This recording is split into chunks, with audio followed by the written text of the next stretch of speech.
Hey, Cheryl here. I'm out camping and I wanted to show you some of the things that I do for camping. I've got this basket that I keep my utensils in that I use to cook with so that I can take it in and outside very easily. They're all together. I usually have a paper towel roll in here also, but I've got my oil, spray oil.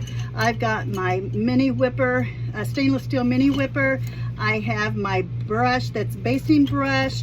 I have all of my utensils to cook on my griddle that I use. I have my knives. I've got all of my set of knives so that they're available and easy to get to that are in here.